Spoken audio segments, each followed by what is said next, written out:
This episode of the SwitchCast is produced by Nate Scott, our honored Patreon member and Switch King.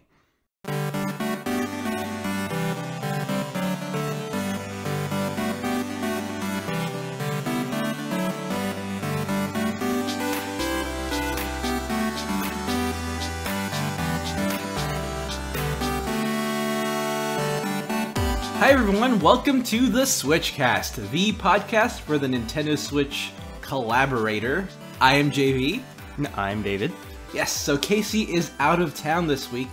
He's out of the country, actually. So I'm not entirely sure where he is vacation-wise, but I have seen a lot of vacation pictures that he's posted. I was gonna say, I saw a beach somewhere. Oh yeah, you did? Yeah, palm trees and all that. Yeah, so somewhere potentially tropical. Somewhere with access to a beach. Potentially tropical. I feel like that's the definition of tropical. So somewhere definitively tropical. Yeah, there you go. All right. Okay. Well, either way, I have David here. Yeah. Feels like I'm only ever here when Casey's out of town. I know. It's like... Probably because that's true. It is absolutely true. You're his de facto replacement just because of how convenient it is to record. And I guess maybe one or two people out there care about your opinions on things. Oh, cool. Yeah. So your mom and your dad, those are the two people. Don't remind me. Anyway, so we do have a game that we're going to be discussing today, as well as, you know, the basic standard rundown of news and releases and all that stuff.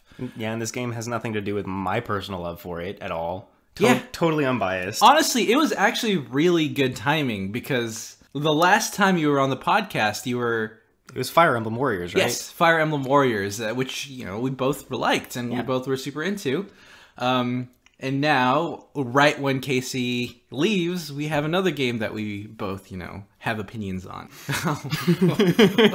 I mean, it turns out and works out pretty well in the end. We actually discussed it on the podcast a few days ago. Oh, you already brought this one up? No, not the game up, but we brought up the fact that a big-ish release always comes out when Casey is gone. And we just conveniently discuss it. Funny how that works out. Yeah, so coincidences. That's just how it works. Anyway. He's dodging it.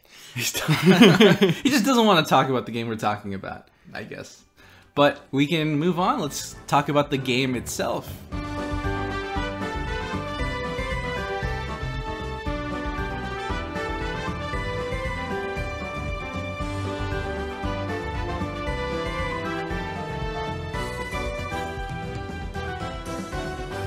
Alright, so if you guys haven't guessed, or I believe we even hinted at this on the Discord chat a while back, but we'll be talking about Kirby Star Allies. It's a very good Kirby game. Like, that's the easiest thing to say right out of the gate. So, to start us off, can you describe what Kirby Star Allies is? Just in case there's someone out there in the Nintendo Switchverse that doesn't has never played a Kirby game? Yeah, what if, you know... Okay, first of all, shame on you. Really? Everyone needs to play a Kirby game at some point in their life. This could be the one that they play. Okay, well... So here, yes, go ahead and start. So Kirby Star Allies stars Kirby, obviously. Yeah, so Kirby's your little pink round puffball person who inhales people and then absorbs them to copy their powers. It's all super horrific, but in the most cutesy way possible. Yeah, that's kind of true. And then you go on your adventures through Dreamland and Planet Popstar to save everyone from bad things. All right, okay, because, you know, it's actually technically a game for children that, you know, adults play because that's how Nintendo works.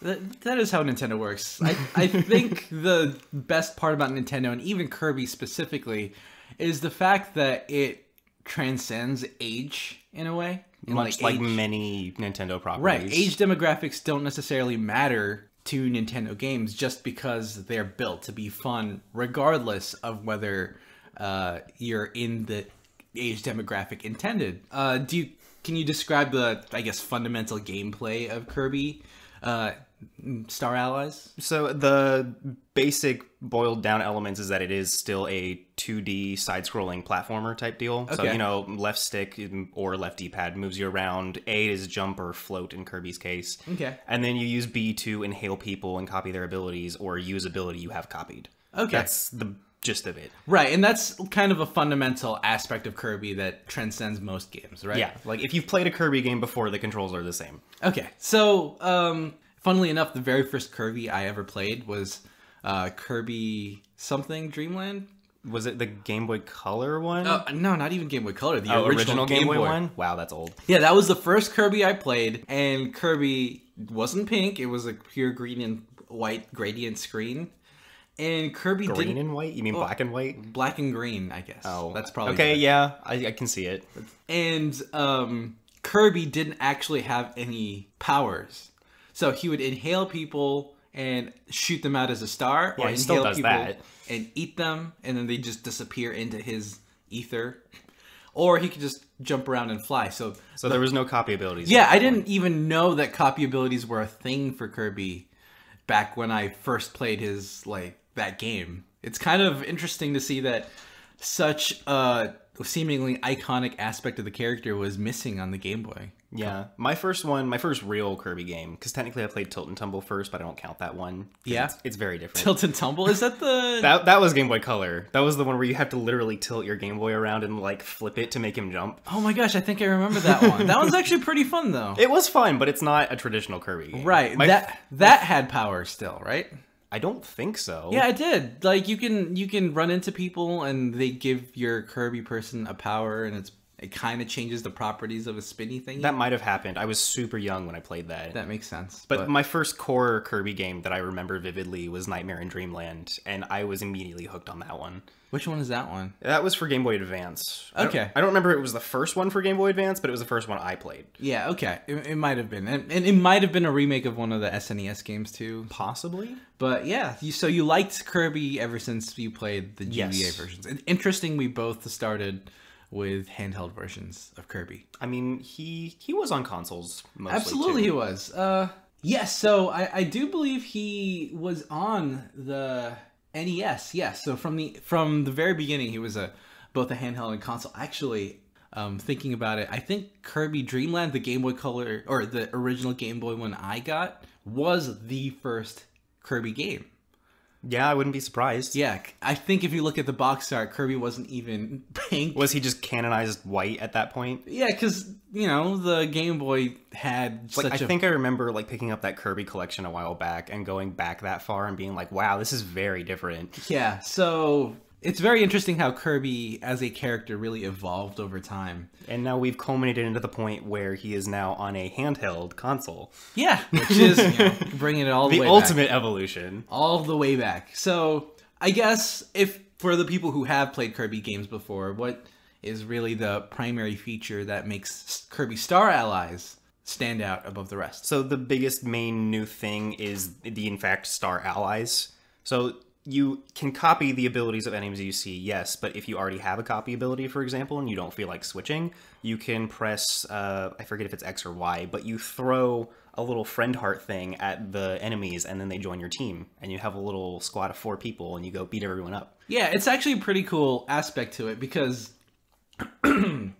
not only does that kind of allow for people to include more elements in your team as you platform through the stages, you kind of start to think about which allies you like and which allies you Oh yeah, that's want definitely to have. a thing. You really never really use the umbrella parasol allies because they're only useful for 2 specific bosses. Really? And then after that, it's why is this thing even here?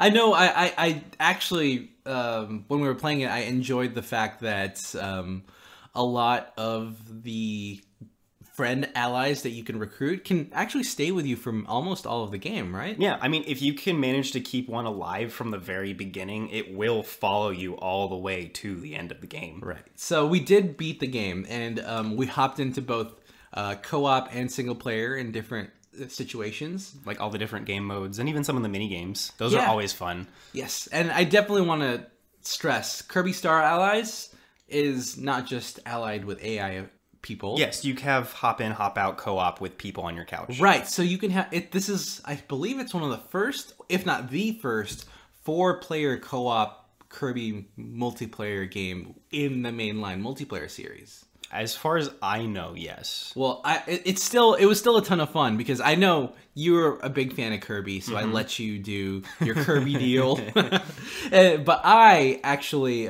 played a bunch of the Filthy casual. Filthy cat. Come on, Kirby. It's Kirby. That's why. But I played as the allies that you could recruit, and it was really fun playing as the little characters that you would be. I remember you really liked the yo-yo one. Yeah, I like the yo-yo one. Well, the yo-yo one was super cool. You giant yo-yo nerd. Well, because I like the yo-yo character, whatever it was, because you can throw your yo-yo. Does all the yo-yo tricks that you used to do. Yeah, you can, loop it around you so that you have pretty decent coverage. So you can throw the yo-yo and have it just stay in front of you. You essentially walk the dog. And that allows you to move back and forth, move it around, and that continuously deals damage in front of you. It's a nice little buffer zone, so if people need to like hang back and shoot their little sword beams. Because they merged some of the abilities from older games into the new ones. Just, I guess really to consolidate, I suppose. Yeah, but I really liked it because it kind of worked like a lawnmower. Like you're pushing your yo-yo like a lawnmower in front of you. Yeah, I can see that. And it's just a constant thing that's dealing damage and killing things ahead. And I thought that was really cool. Yeah, that was one of the more interesting new abilities. Speaking of new abilities, there are a ton of different ability combinations that you can do in this game, right? Yes. So this kind of reminds me of Squeak Squad, which was the first one I played for DS, where you could combine abilities with the little bubbles on your touchscreen. But in this one, if you just hold your control upward, Kirby or his friends will all, if they're holding a weapon, they'll hold their weapon up, and then if you have allies who have an elemental power, like fire, water, wind, all that, they'll hit your weapon and imbue it with that power. Okay. So you can have a fire sword or the thunder yo-yo that you were using. Oh yeah, it's super cool because it kind of makes you really think about who is in your team. Like let's say I played as the yo-yo character in second place, but we wanted to imbue my character with an electric ability. Yeah, we would need to pick up an electric friend. Yes, and then I would hold up the up button to call for my allies' element, and then our electric little plug ally would imbue my yo-yo with lightning, and that drastically changes how some of my attacks worked. Yeah, it changes a lot of the weapon behaviors too. It's not just this now does electric damage. Can't talk today. But like for example, the cutter will change dramatically depending on whether you have like wind or lightning or stuff like that. Or sometimes like the staff will do lightning strikes where you tap it instead of just, swinging normally. Okay, do you remember what the cutter did based on the different elements? I remember wind was usually the most dramatic change to whatever weapon you had it on because you were a lot more floaty with those. Oh. Like the staff or the ninja or the cutter would all go much farther, much higher when you did special like running attacks with them as opposed to just like the typical little like thrust forward. Yeah, I remember as the yo-yo dude, I would actually walk the dog with my yo-yo so it would stay in front of me like my lawnmower. But with lightning, it would actually act kind of like a lightning rod and lightning strikes. Continuous lightning strikes. Yeah, like lightning strikes would randomly hit it. It was really good horizontal and vertical coverage just to kill the whole screen. Yeah, lightning strikes would constantly hit it from off screen, and anything that was in the path of the lightning strike would get damaged. So some enemies that fill the screen or move around a lot can really help with that. Like the Thundercloud boss that's in every Kirby game, seemingly. Yeah. That thing is the spawn of Satan. Yes, it is actually one of the harder bosses, but my lightning yo-yo really helped out, which is super cool. Yeah, it was great. There's also a bunch of interesting support abilities too, right? The one that immediately jumps to my mind is the Painter ability. It's not the most offensively powerful one, but instead of combining like elements and things, if you hold the up button with Painter Kirby, he will pull out a canvas and paint a refrigerator, open it up, and then throw food items everywhere. Yeah, so it's one of the rare Kirby abilities that actually produce healing items. Yes, and it's kind of funny the way you heal your teammates is you, quote, feed them the healing items that you pick up. Yeah, and that's pretty standard in co-op Kirby games. Well, the way I thought it was funny was because they animated it as instead of like giving them the food item, they just straight up like mouth-to-mouth it like birds or something. So it's always hilarious when he throws the food items out and all the little teammates each grab one, and then they just have a huge quick little makeout session in the middle of like a boss fight. kiss. All right, let's all kiss each other. All right, okay, let's you have these four little like chibi characters have just furiously French kissing each other while there's some horrible monster trying to kill them. You're making it sound a lot more explicit. It sounds a lot more explicit and lewd than it really is. It's really not, but it's still funny to watch. Yeah, it's something. This is a PG show, David. I guess French kissing is part of PG. Who knows? Whatever. I mean, Kirby is wearing the whole little French beret thing when he's got the artist ability on, so it fits. Okay, what? But while we were talking about ability combos, it's not just imbuing weapons with those powers. There's other things you can do. For example, if you are Water Kirby, you can do your B up attack to do a geyser, and then if there's an ice person on your team, they will hit your geyser and shoot icicles everywhere out in front of you. Okay. And that's really good, like, if there's a bunch of stuff on fire, you can put it out that way, or if there's just a big swarm of enemies, you can hit them all with it. Right. There's a lot of combo moves that you can do. My favorite one by far is with Stone Kirby and either water or ice, because you will turn into a curling stone and slide everywhere and take out anything in your path, and it's the most fun I've had in so long. Yeah, it's actually kind of hilarious because you essentially get the physics of one of those shells in Mario. Yeah, it's a lot like that. Yeah, except, you're a cute little curling... curling iron? A curling stone. Curling stone. Rock, whatever you want to call it. And with little Kirby's little squinty eyes on it. Yeah, it's a ton of fun. And a lot of the game is really about discovering all these new different abilities and ability combinations that you run into. Yeah, and if you want to do a 100% completion of the game, like pick up all the collectibles, find all the hidden levels and everything, you need to find out what all those ability combinations are, because there are the small little platformer type puzzles that Kirby will throw at you from time to time. And sometimes you actually need to do some critical thinking on what ability combinations you need to do to get through them, because they don't always straight up tell you. Right. Pretty often they do, though, right? A lot of times, like, they'll put the puzzle there and they'll have two enemies with, like, the two abilities that you need to get through it. And so you're like, okay, I know I need, like, the fire and cutter for this one. You just need to figure out how exactly that works together. Yeah. For the puzzle provided. Right. And that's kind of a basic gameplay loop for Kirby. Yeah. Now, can you explain to people what the stage and level structure is like? Like how you progress through the game? Yeah, so if you've played a Kirby game before, it's going to be very familiar. You will start on one end of the level and you work your way through it, and there's the little star doors that go through each little section of each stage. Right. And as you're going, you do the little bit of platforming puzzles, you suck up the enemies and copy their abilities, you make friends.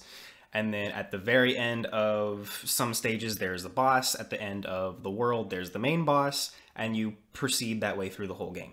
Yeah, it's very 2D adventure side scroller. Yeah, so it's pretty standard format. Even Mario games are kind of similar, right? Yeah, it's a lot like that. Now I know there were some extra stages that you could unlock. Yes, if you find the hidden giant switches in each stage, not every stage has one, but some of them do. You hit it and it'll unlock either the Dream Palace where you can go get your fancy dream friends, which the three of them are King Dedede, Meta Knight, and Bandana Waddle Dee. Okay. And then most of the time it will unlock an extra stage. It's not required to get through the game, but if you just want to go have some fun and then pick up extra puzzle pieces and everything, you can go do those. Which the puzzle pieces, I think, are very reminiscent of that Nintendo... Puzzle Swap. Yes, Puzzle Swap. The Street Pass Puzzle Swap. It's almost exactly like that. No, it is entirely that. So whenever you go around a stage, you do gather these puzzle pieces as your primary collecting... Yes. A collectible. And there's like the different types of puzzle pieces. Like there's the tiny little blue ones that give you just like one little square, and then you can find all the way up to the huge rainbow ones that'll fill in like huge special areas that you can't get with other puzzle pieces. Right. And that's kind of one way to motivate you to replay different stages. And yes, that's actually probably the primary motivator after you've completed the game. Right. So how do you feel about the aesthetic and graphics of the game? It looks very good, actually. Like, this is pretty much what I would expect from a Switch game. I mean, I know it's technically... It is 3D, it's just from the 2D's perspective. You know, it's a 3D, 2D. I know it's not exactly the most hardware-taxing game on the market, but it looks very nice for what it is. And yeah. Actually, I don't want to get into too many spoilers. Like, I don't know how much spoilers you're allowing here. Yeah, we should try to disallow or avoid spoilers as much as possible. Can I talk a teeny bit about the final boss? Well, I guess you can hint at it, fine. You can hint at the final boss and describe something about it. So I will say that the final boss is not in a 2D environment, and the 3D environment for the final boss is stunningly gorgeous. Okay. And I don't really know how much you want me to keep saying here. Well, you can. Okay, that's fine. All right. That honestly, that doesn't necessarily spoil anything big. So Yeah, I was being very cautious with that. good job. All right. I do actually really like the graphics and just a ton of little touches that the environment has. I love how, all of the details on Kirby's hats animate really funnily and cutely. There's one hat that's just the water hat. And just got the little water dribbling off the top like it's in a bowl. Yeah, it's like, yeah, exactly. It's the water in that hat flows around pretty dynamically, and it's kind of funny. No, the best hat is when you suck up a psychic enemy, and he literally it looks like he copied Ness from Super Smash Brothers. Oh, that's right. He has Ness's hat on. He has, psychic powers. He has the exact same moveset that Ness has in PK Smash Pulse. Bros. Yes, he does those same moves. That's pretty funny. Yeah, it references other games, but yes, it sounds really strange to me, but I actually really like how the grass works in the game. There's patches of grass throughout a lot of the stages, and they animate really, actually pretty nicely and beautifully with whatever. That's what you were paying attention to? Yeah, I did.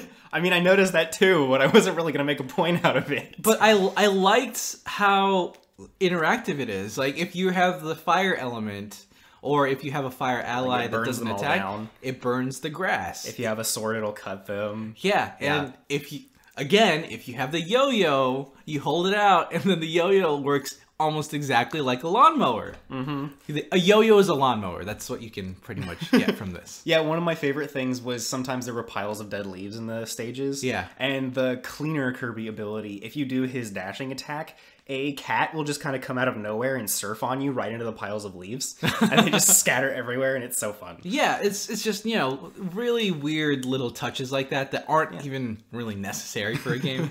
But it's fun.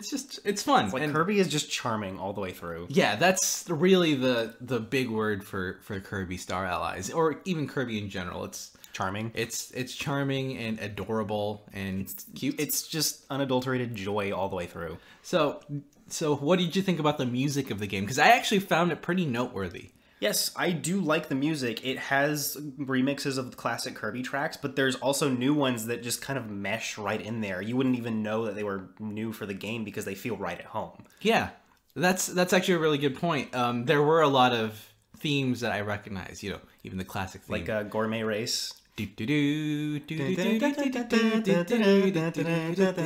the first stage. Yeah, of course. And there was like a wave of nostalgia that comes from that every single time. And I think it's really a testament to Kirby as a franchise or as an IP. That it's lasted this long and it can still bring out that much nostalgia. Yeah, and I really enjoyed that about it. It's not necessarily groundbreaking in any way, but it's... No. It doesn't need to be groundbreaking. It's a reliable franchise. Yeah, it's a working formula. And I was surprised at how diverse the music is, because there's sometimes like a standard video game soundtrack, like the theme, but then there's some sections that have like guitar riffs that are a lot harder core than I expected. Like Meta Knight's theme. Yes. Meta Knight is always one of my favorite boss fights in every Kirby game. Yeah, but I mean, whenever that happens, I just like the Meta Knight's theme, and then there's some really swelling orchestrated music, and that's kind of one thing I remember in one of the extra stages. It was a whole, you would go through the door and it would cycle from like morning, day, and night. Or I guess dawn, day, and night type thing. Yeah. And the music would be the same track, but it would change its pacing and tempo and everything based on what time of day you were cycling through. Right. And I just really like that small little musical touch there. Yeah, it's a bunch of things that are really nice as a packaged whole. It's just really nice because, to be honest, the gameplay of Kirby is relatively simple and straightforward. So a lot of these extra touches are nice to add to the game since they can get away with that. Yeah, and it doesn't really need to be super complicated to be fun. Yeah, no, nothing needs to be complicated to be fun. So I guess I definitely want to start off the latter half of this review by, I guess, describing what you liked about Kirby Star Allies. You mean besides 99% of the whole game? You really liked it that much? I really like Kirby games, okay? Yeah. They're just so much of a fun ride. Yeah, so you like pretty much all of it, right?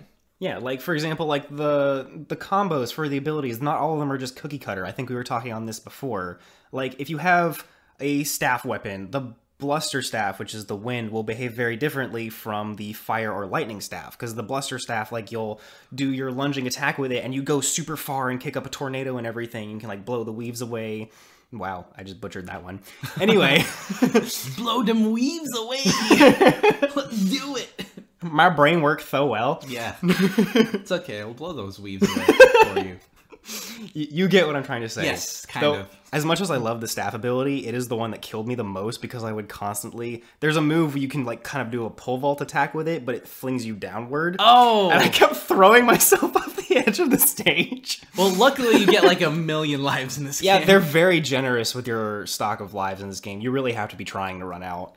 Anyway, so moving on, none of the abilities feel bad to use. Like, I know in older Kirby games, like Beam, for example, it was just the one little laser whip the first time I ever used it. Right. It was not really all that effective, especially because in the same game you could get UFO that had that same ability, but also like 3 other abilities matched into it. Right.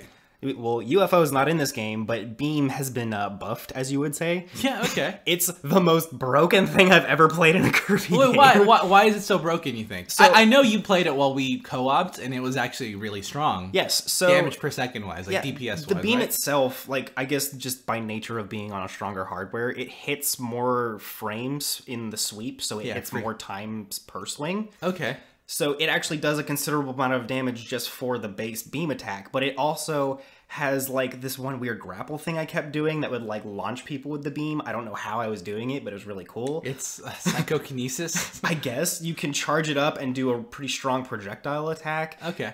If you dash, jump, and then press it in the air, Kirby will kind of like flip over and then just do like a spray of these little shock orb things down, and you can keep hitting it, and he'll keep doing it, and it launches him back up a little bit. So if you get a good distance, you can actually just kind of float your way through the whole stage, like, spraying. Yes, like it's just a never-ending rain of these little shock orbs over the whole stage, and it just makes it so easy. Okay, yeah, I mean, the fact that a lot of the abilities feel so satisfying is really good. Like, I didn't run into any abilities that didn't feel good to use. Like, even Stone used to be like one of the most boring abilities you could possibly get, because it would just be like you float over someone, you hit B, and you drop on them, then you turn back into Kirby and all that. Well, now you can at least get a good slide on it. I don't know if that's specifically new to this game, but it was something that I had not experienced before. And he turns into different stones. Like, he turns into the classic stone. He turns into, like, a statue of, like, the little friend circle power. Right.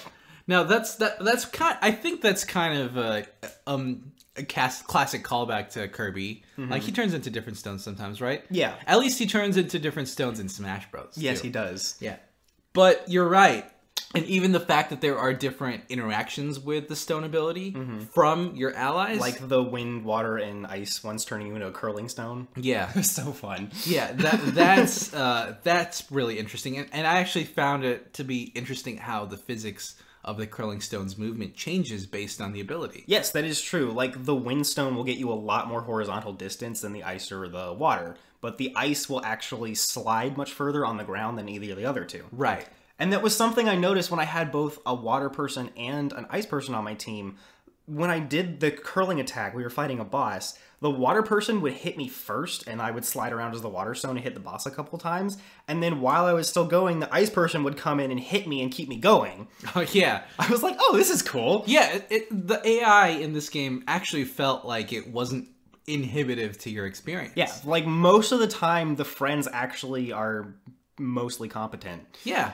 At the very least, they didn't hinder the experience. They were never in the way, I can say that. Which is, you're not escorting them. Yeah, which is a testament to AI and how they made it this time. I was very impressed. I feel like when it comes to multi-character platformers, the AI can be super inhibitive depending on how it's built. And in this case, it's like, especially if they designed the game for like certain AI characters to be necessary to progressing something, and the AI is just too dumb to do its job. Yeah. Fortunately, in this one, like, that's not an issue at all. Yeah. And, like, even the enemies that wouldn't be able to, like, float and keep after an airborne Kirby, suddenly they can just fly all they want to. Well, yeah, and that also happened whenever we're playing multiplayer. If I ever got too far away from the Kirby proper... Yeah, they just teleport the friends in there. Which makes sense. It's definitely convenient in that sense. Now, I also wanted to ask how you felt about all the bosses in the game. All of them are fun, and none really feel all that poorly designed. Like, even my least favorite boss, I wouldn't, negatively talk about. Would it be spoilers to say what your least favorite boss is? Possibly? Who was it? Well, I mean, I always hate the Thundercloud boss. Well, that's not a spoiler, because that's in every Kirby game. There was one other boss that I remember not liking as much as the others, but I don't even remember which one it was. All right, so... It clearly didn't leave that much of a negative impression. Okay, well, yeah, and knowing you hate... If I hate something, I will make sure everyone knows it. Oh, yeah, it's true. You are very, very, very open about you hating something in a video game. Yes. But, okay, yeah, I agree. I enjoyed a lot of the bosses, and the basic bosses like King Dedede and Meta Knight. Well, Wispy Woods is always the first one. Right. And absolutely. he was even slightly updated to have, multiple characters on the field at once. Because normally he would just drop a couple apples every here and there, and you'd have to wander around as Kirby. Now he just rains them everywhere to make sure he hits everybody. Yeah. And that's like the one time that the umbrella friend is useful, because he just like holds it up, and then all the apples bounce off. All right, guys, I'll protect you. I'll shield you, Reinhardt style, with my parasol. Yeah, right? and of course, like the other option is just you play as Ice Kirby, and then you just like sit next to him with your little like ice bubble thing. Yeah. All the apples just freeze before they ever hit you while you're constantly damaging him. Yeah, which is great. It's stuff like that. That's an age-old strategy for Wispy Woods. Not that he's all that hard to begin with. No, he's the first boss every time. In Kirby. But yeah, overall, I did feel like the game was pretty fun and kind of easy. Yeah. See, some people would consider the game being too easy to be a detractor, but I personally think it's a good thing. Why? Like, because like in this whole Dark Souls era, like I know everyone's excited about Dark Souls coming. I'm excited for Dark Souls. Everyone like feels like that games have to have super hard, challenging gameplay that makes you like crush your controller and get sweaty all over and everything. Like, yes, there is an element of fun to that. Like when you overcome a significant challenge, you feel good about yourself, but you don't always have to be doing that to have fun. It's like contact sports versus theme parks. Right. Like, I'm sure boxers and football players enjoy what they do, but it's kind of exhausting to get constantly hit all the time. Right. Sometimes you just want to go to Disneyland and ride the rides and enjoy yourself, and that's what Kirby is to gaming. Okay, so that is actually a really good point. One of the biggest criticisms for this game is the fact that it is so easy. And if you're not looking for an easy game, then why are you playing Kirby? Yes. Okay, so you're saying that people should really come into this expecting something easy. Yes, manage your expectations, people. Like, Kirby is not Dark Souls. It's Kirby. Look at the box art. Well... Yeah, it's true. Kirby is Kirby, and it's just supposed to be a fun ride-along. Well, not ride-along, but it's a fun little adventure that you go through, and it's not supposed to be ruthlessly challenging. Right. You're just supposed to enjoy what you're doing and not necessarily be all that frustrated or stressed over it. Yeah, I don't think there was any point in the game that I felt overly frustrated about an aspect of it. Yeah, like even the hardest boss, which is Mr. Thundercloud, I can't remember his name right now. I only took 2 tries to beat him. Yeah. And the first try was because I had, like, the worst ability possible for fighting him. I don't even remember what it was, but it was bad. But yeah, but then the second time you were prepared for what his boss pattern was, and then you kind of tuned your team to be appropriate to that. I don't even think I tuned my team. I think I just switched my personal ability, and that was done. Well, tuned your personal ability to face against him. Yeah. And yeah, I can definitely see that perspective. I think... the game is easy. It's very easy. And especially considering there's 4 characters on the screen. Yeah, considering you have, quadruple the backup here. And so much power and so many abilities going on. The game is tuned on the easier side. I will say, I think the final bosses, Yeah.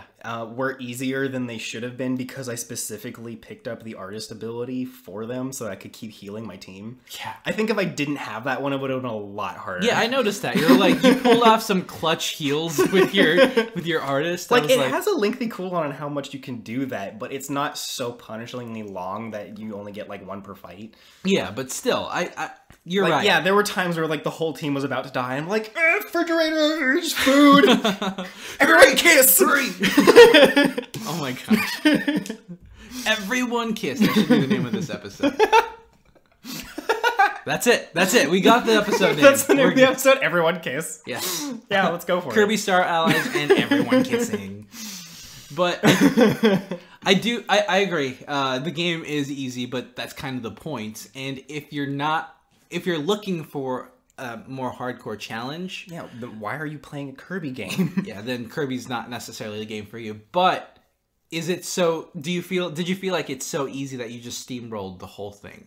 Which, some people at least still kind of want some degree of thought or challenge to their platforming experience. I mean, if you want thought and challenge, there are a few of those little mini platform puzzles that are kind of brain teasers, but it's not going to challenge you most of the time. Right. The primary focus of the game is really just to enjoy the platforming elements, enjoy the abilities, the combinations, It's a very relaxing, fun game that you will laugh at. You will have so much fun playing it. And I keep using the word fun. I'm overusing the word fun.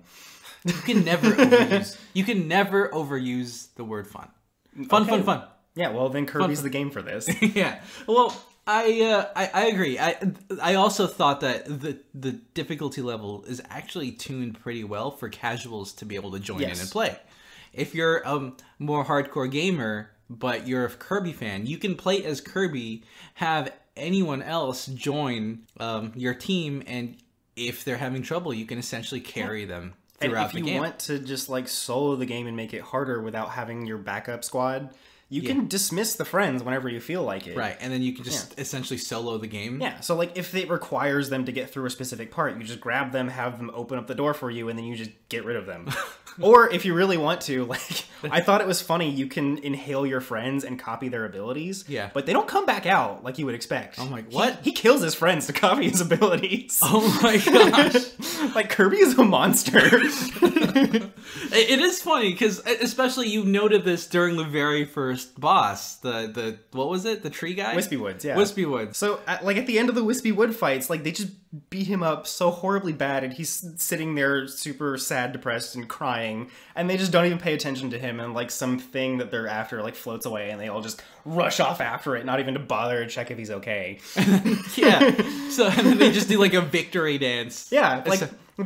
all your little friends will participate in the classic Kirby victory dance thing and do their poses like your own little adorable Ginyu Force with arguably less empathy. Yeah, Kirby is a callous monster. Yes. But He's fun callous destroyer of worlds. In a way, he could be. I mean, I think he blew up the moon in one game, so... Yeah, well, I mean, it's Kirby. Kirby is OP. Yeah. I just like how accessible the game is overall, and how... That's a very good word to describe it. Yeah, accessible. It's super accessible. Like, you will have no problems just jumping into this game and playing it because the controls are simple, which is not necessarily a bad thing. Yeah, and it's almost literally just 2 buttons. Like, there are other buttons that you can use and employ. Yes. But in a fundamental level, jump and attack. That's all you would need to teach someone who hasn't played video games before. Yeah, in fact, it's actually, I'm wondering if we can... my parents could play this game. Yeah, That's saying something. I'm wondering if we could bring this to, family situations and have them play Kirby. I mean, I think you can have 4 people playing it with the friends. Absolutely. So why not? It's 100% you could play with a full set of 4. So the co-op accessibility of this game seems really good. Yeah, it's great. Of course, we are like... raving on this game quite a bit. There's got to be stuff that you didn't like about it.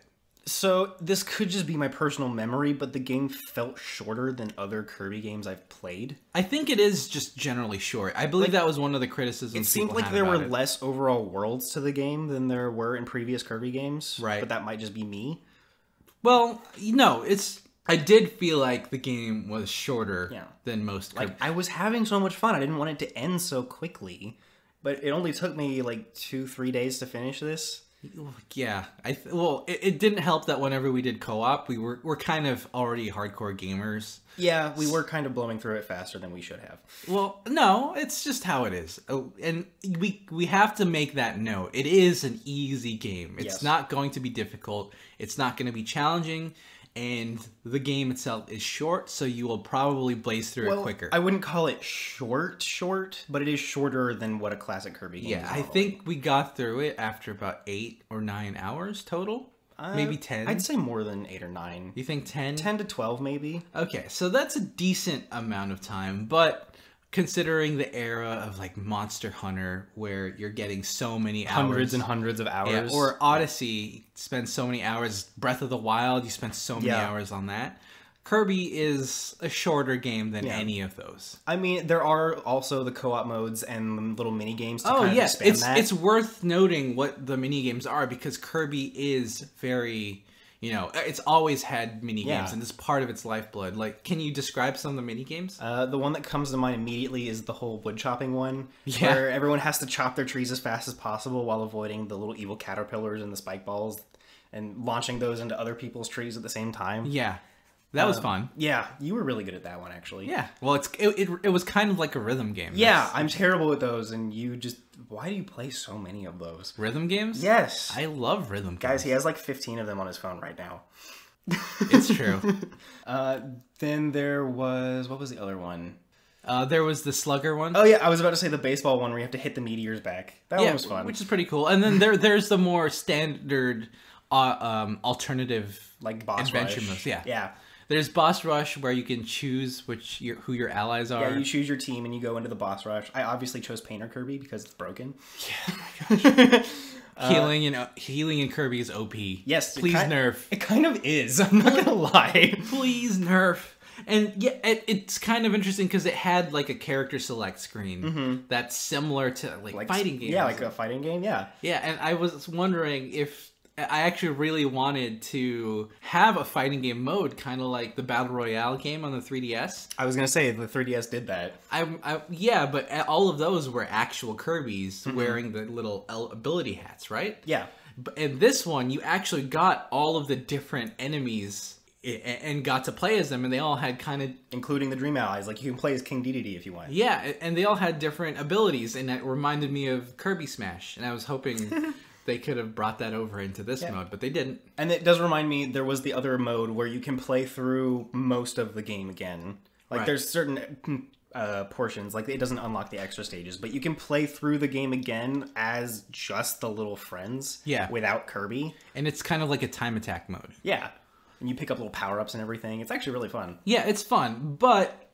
those are all kind of just little mini games that don't necessarily extend the game time that much.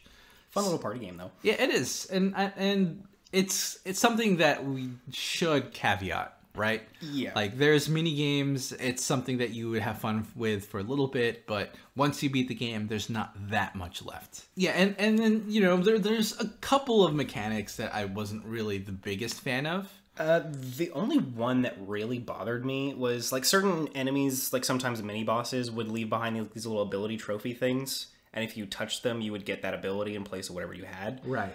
And a lot of times I didn't want whatever that ability was, like either because it wasn't useful at the moment or because I already had it on my team. Yeah. And then I would intentionally avoid it, and then one of the little friends would run right into it and then become that ability. I was like, okay, sure, why not? Let's double up on friend throw, guys. That's actually a good point. I didn't think about that whatsoever. But yeah, it was kind of annoying when trophies became an obstacle that you had to dodge because of it. Like, I never was able to get around one of those without one of the friends running into it on accident. Yeah. Well, that leads into one of my biggest criticisms of this game. It's awesome that there are star allies that you can join with, but I did feel like at times it often felt crowded. Like, there were so many allies on the screen, sometimes it's hard to keep track of where you are, and with so many abilities going off, it gets crowded, I think. Some of the more chaotic fights, yes, that does tend to happen. It's not always an issue. Yeah. And I feel like it's less of an issue when you're playing solo. Definitely not. Because, you know, you're the lead character. You're guiding the camera, essentially. Though if you pick up too many allies that look similar to the Kirby you have at the moment, it is easy to lose track of yourself. Right, and, you know, some of it I do miss not having all of those allies at once. Like I said earlier, I do miss my 1v1 Meta Knight duels. Like, the one in this one is very chaotic if you bring all your friends along. Yeah, but I guess that's another thing. Like, I do think that having four characters on the screen tied so closely together is very crowded. But I wouldn't call it very crowded, but I know what you mean. Yeah, it's crowded. But I do like that it is essentially an optional mode. Yeah. You can choose to play this game almost entirely solo. Yeah, or you just get rid of the friends. Yeah, or you can play it duo, trio, you know. It's all dependent on how many characters you want on the screen. Yeah, I feel like that's another one of the reasons it feels so easy is because of all the little friends. Right. If you want to, like we said earlier, rank up the challenge, you don't play with that many of them.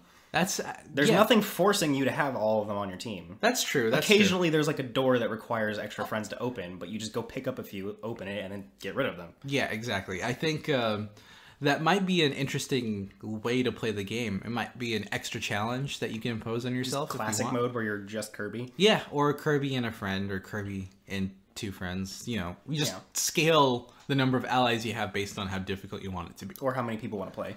Exactly. And now, in the end, we've been talking about this game for quite a bit. I didn't expect us to be able to talk about Kirby for so much. Yeah, you thought it was just going to be simple and short and quick, didn't you? Yeah. No, Kirby is a nuanced culturalist thing. Oh my gosh, calm down.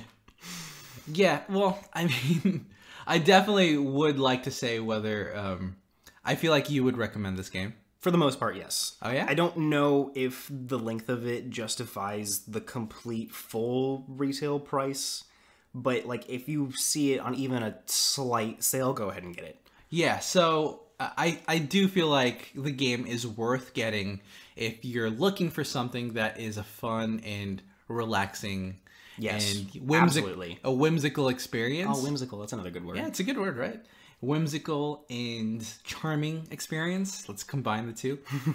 And if you're coming in, maybe if you have a younger, maybe family member or a friend who's not much of a gamer that you want to play with, Kirby's a good choice. Yeah, like this is a great game for younger kids, like 6 or above, 6 or under even. Do you think so? Yeah, I feel like as long as, I guess if they can understand basic controllers, they can just float along with you. Yeah, exactly. And I do agree that if this was on sale and you're at all interested in Kirby, it's a good pickup. Yeah, it's just short. And there's not as much. Don't say it like that. It's not that short. It's 10 to 12 hours. It's kind of on the shorter side nowadays.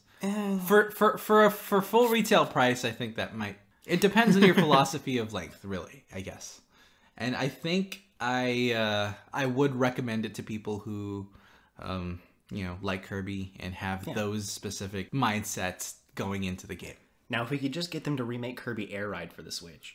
Yeah, no one cares. I care. I'm just kidding. Yes. Come on, people. Let's make this happen. Everyone petition Nintendo to do it. I know there was a couple of people on the Discord chat who mentioned Kirby Air Ride, and some people got excited about it. I'm sorry I missed that. Yeah, well, yeah, you always you're always asking for Kirby Air Ride for some reason. It was like the best racing game ever. I don't care what really? your opinion. No, shut up. You don't, better than F-Zero? Shush. Yes, it is. Be quiet. Wow, that is... I'm sure I just made a lot of people angry. Yeah, it's F-Zero, man. I mean, yes, F-Zero was good, but I personally really like Kirby Air Ride. Okay, so that's one of your things.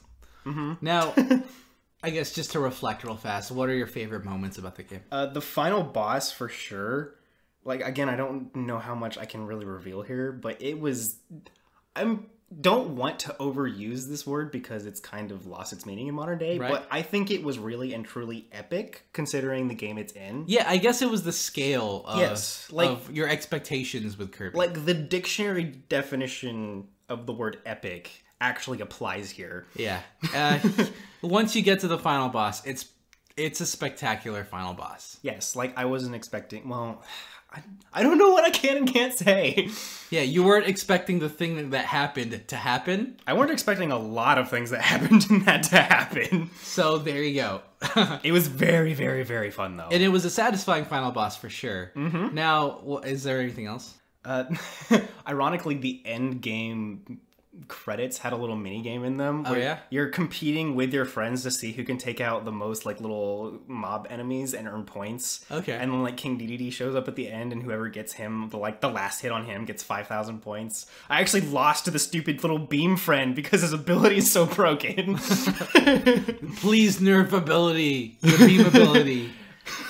Beam ability OP. Nintendo, please nerf. Please nerf. Yeah. But during the actual just gameplay of it all, like discovering all the new little ability combos, like the curling one especially, those were really fun. Yeah. Like some of them were obvious, like obviously all the weapons could get all the elements, but then there were the unique ones like that. Yeah, I agree. It's overall, I think it was a satisfying experience. It definitely was.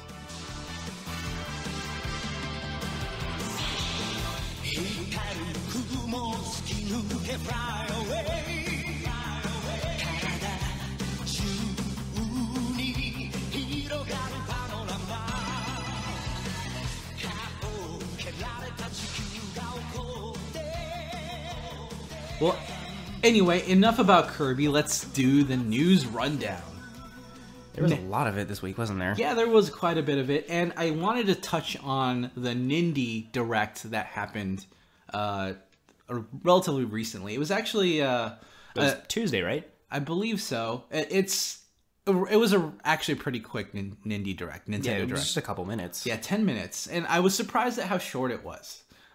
I know there was quite a bit of hype going into it, which might be unwarranted. The sheer degree of hype people got. And when it was only 10 minutes and it ended, a lot of people were kind of wanting more. What? Yeah, and when it comes to the specific games, we'll cover that in greater detail when Casey gets back next week, because both of us have a lot to say about that, and I think like us having our experience with those types of games would be really good. I don't know quite as much about every single one of those little things. Yeah, but did you have any highlights that you thought were interesting? The one I laughed at the most was I think it was called West of Loathing or something like that. Okay. It's just the little stick figures going through the game, and I kept thinking Minister of Silly Walks whenever like one of them was shown moving around anywhere. Oh my gosh. I don't even remember what the game was about, but it looked hilarious. Yeah, well, I thought Mark of the Ninja was pretty cool. Oh, that did look cool. Yeah, it was the ninja stealth platforming game, and it's gotten a lot of accolades on... Yeah, I like the little teaser where the guy's like putting on all the fancy armor, and then he just gets like choked out. Yeah, because you would think that it's like one of those bro-y marine shooter characters, but then boom, no, he got killed by a ninja.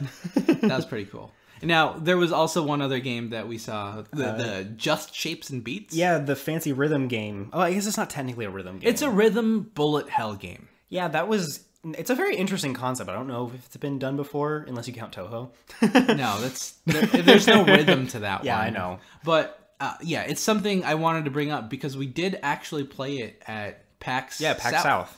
And it got a lot of crowds, and people were pretty excited about I feel sorry for the people who are stuck next to that booth, though, listening to the same 3 songs for like 3 days. It was a loop, but it has a full story mode in it, and I just thought that the concept was pretty cool overall. Yeah, it actually is a very neat game. Yeah, so I'll be discussing this in more depth with KC next week, since we do like covering indie games, and I think indie games deserve a lot more spotlight than they get. So we'll discuss it in further next week. All right, so for our headlines, looks like Ark Survival Evolved is getting ported to the Switch. That's a pretty big get, I think, because of just how popular it is, right? Yeah, I mean, the last I heard of that game, it was still having tons of glitches and everything. Like, is it technically finished yet? Yeah, that's a good question. I had a couple friends who were really into Ark.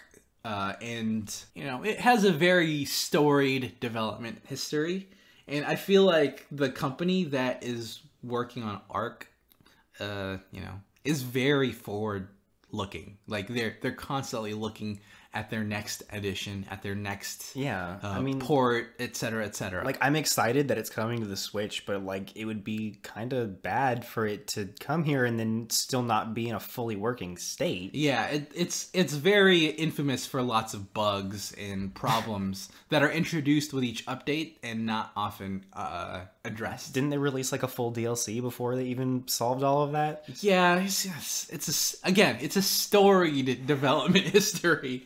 Not necessarily saying it's a good story, but I was just saying it's a very nice way to put it. Yeah, it's but it's still cool that they're putting the Switch on their, on their. It's sites. good attention, at least. Yeah, well, and we'll see how it goes in the future.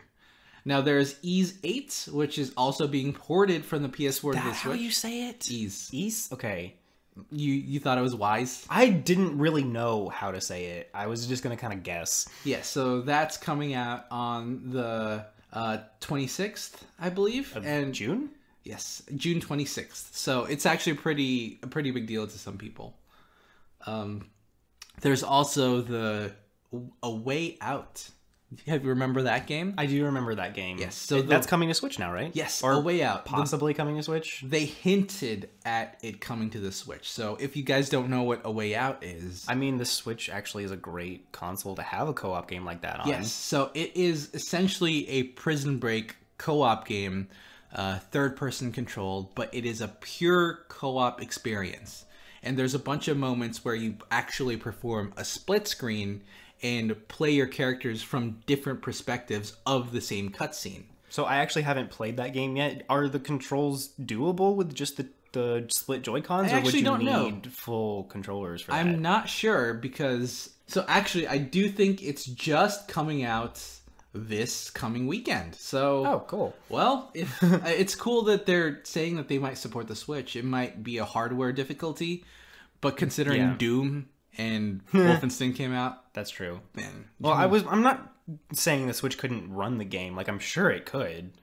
My issue is just, would you need extra Joy-Cons, or can you just split them? I'm not sure, but that's definitely something good to consider. Yeah. So something I know that you personally like a lot, ARMS, is the producer is actually interested in making a sequel. So so it's really interesting because as much as a lot of us like ARMS, I was wondering how popular it actually got. Yeah, I kind of wondered that myself too. Yeah, but... I mean, there's tournaments and everything for it. Oh, yeah, there's continuous tournaments. There's a community that's pretty widespread for it. And it's... So this news line is that the ARMS producer actually is considering an ARMS sequel.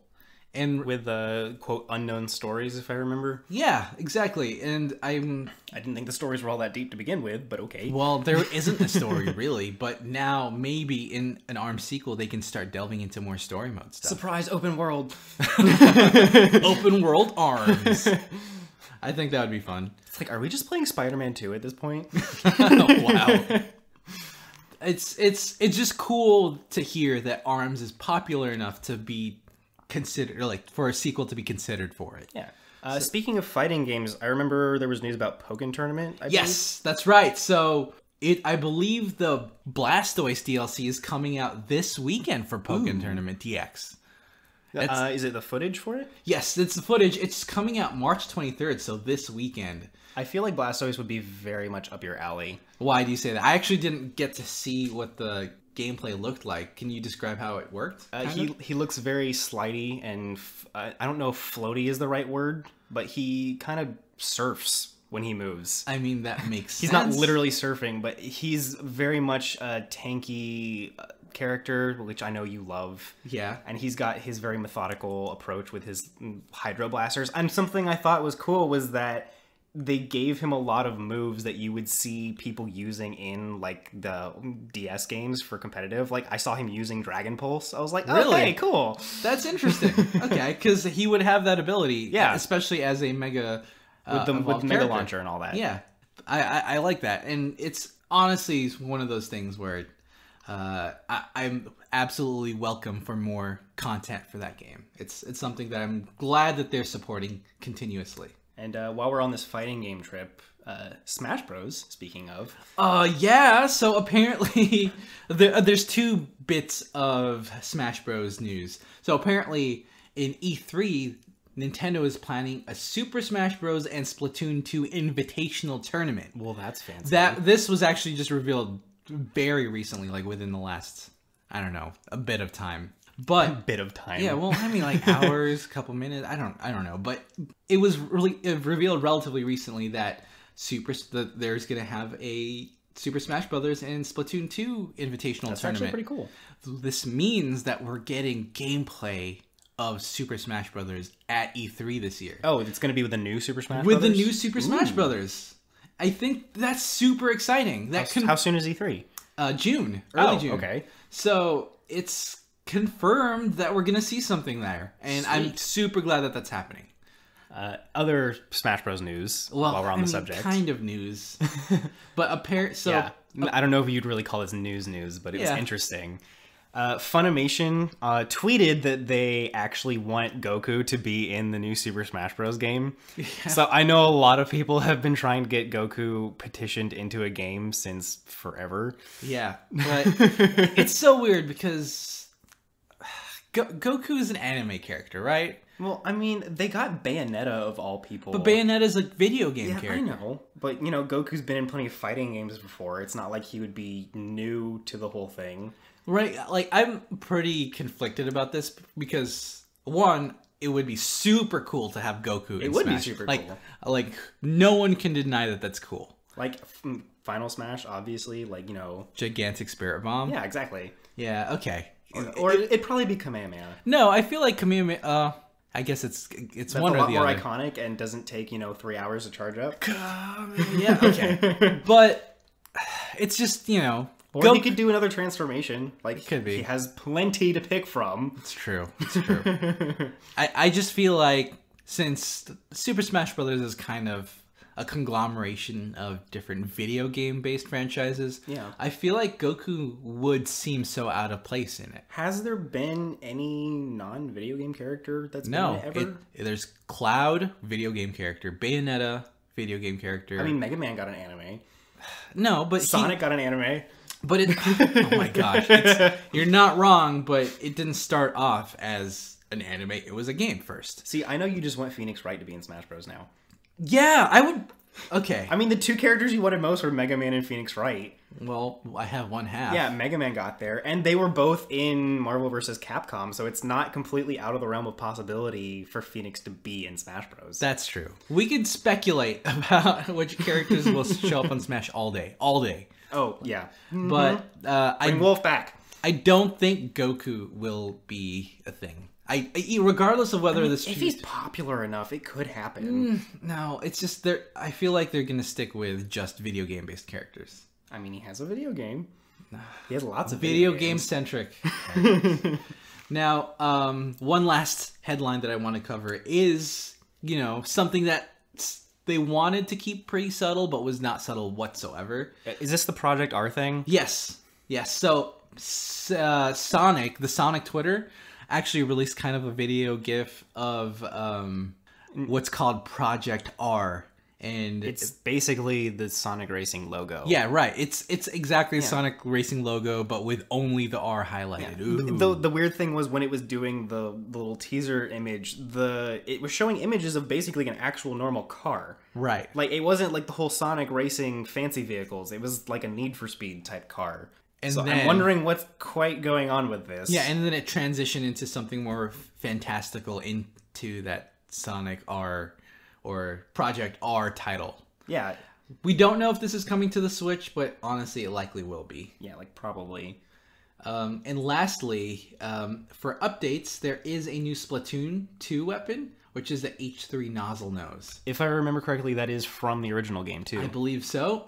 It has a sub-weapon, that's the suction bomb, which is one that I actually like a lot. Ink armor for the special. Yes. Oh, yeah, that's actually you and really... your ink armor. Yeah, it's great. So, ink armor as the special, suction bomb for the sub-weapon. So, that's good stuff.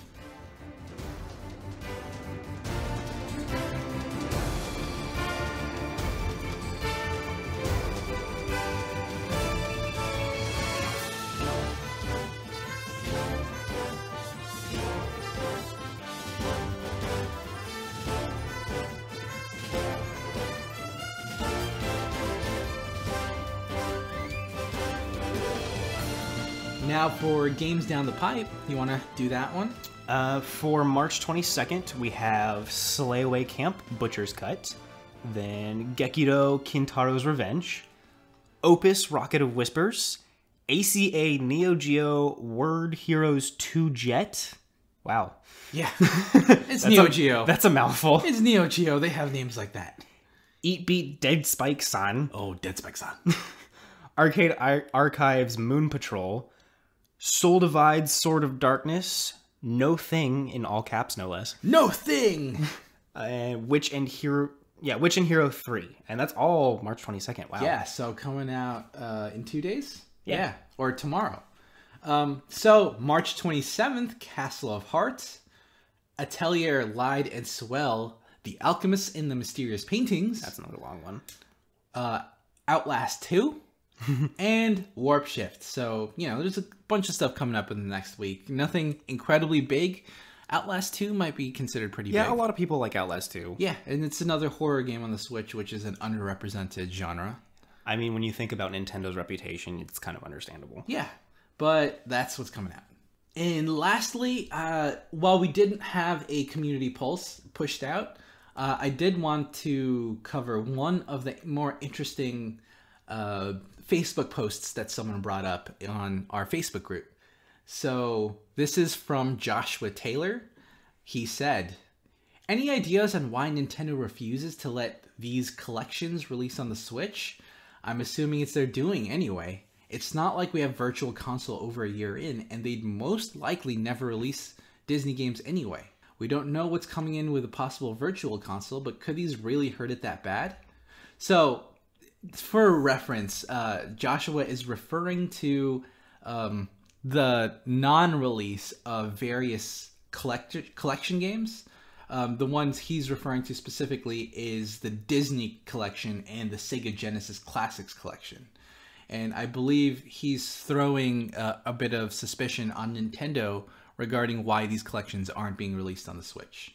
Now, I definitely thought that was a really interesting question because there are a lot of collections that don't come to the Switch. And I think the first thought people have is that they're holding back these collections for, you know, Virtual Console release in the future. That could be true. But I remember a lot of people thought that they were holding Smash Bros back in case of like a dry spell of games, but it turns out no, it's just been being worked on this whole time. Right. I actually liked Tony Winkowski's response to it. It's a long response and he goes into quite a bit of detail, but ultimately his main point is that while people can blame Nintendo for these collections not coming out on the Nintendo Switch, a lot of it has to do with what the developers feel would be worth it. Whenever a new console comes out, all developers require a dev kit, which costs money, which costs resources, which costs, you know, time for development. And often these collection games are usually meant to be just a conglomeration of existing games that they can release for a bit of additional money, right?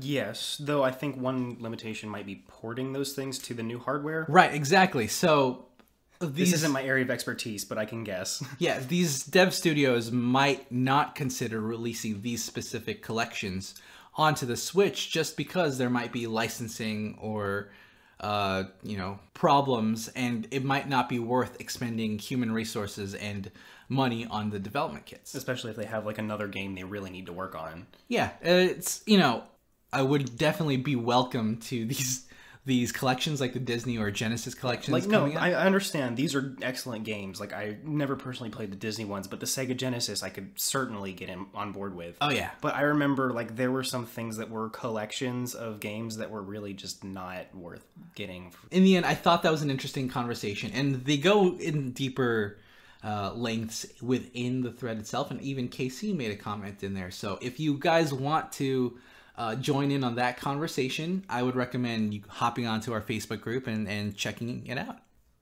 All right, so let's end this episode with the system switch.